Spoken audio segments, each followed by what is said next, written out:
Welcome back to Primetime News. And a special welcome to those of you watching on onespotmedia.com as well as TVJ International in the Cayman Islands. Up first this evening, there is growing consternation about the judge's decision to bar observers, including the media, from the high-profile Julian Silveira murder trial. In fact, the issue has been the source of robust debate. In the latest twist, the Press Association of Jamaica PAJ is now calling for legislative changes to the Gun Court Act. And as you'll hear in this report, not all are in agreement.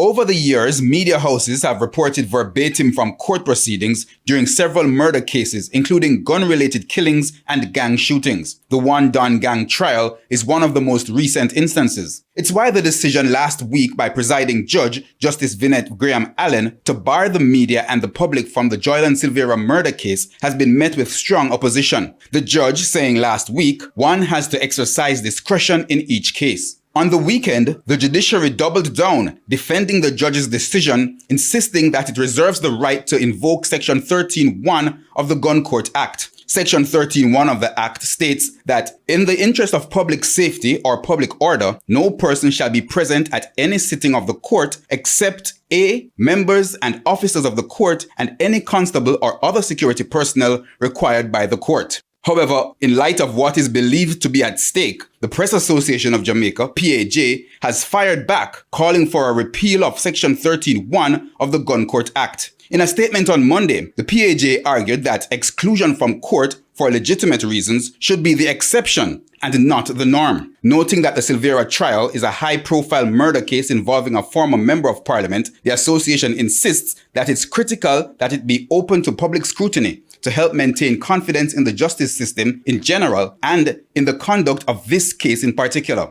However, despite the concerns raised by the press, the Jamaica Bar Association is seemingly in support of the judge's decision, arguing that the independence of the judiciary is of paramount importance. The bar, however, says it is open to a debate about the controversial clause in the act. For her part, while noting that she is not against discussions on the issue, Director of Public Prosecution Paula Llewellyn says she is not in support of repealing Section 13(1) of the Act. The DPP was speaking on Radio Jamaica's Beyond the Headlines Monday evening. You start with, in Section 13(1), no person shall be present at any sitting of the court in the interest of public safety and public order. And then go to D. I'm sure you have your legislation there. Such other persons as the court may specially authorize to be present.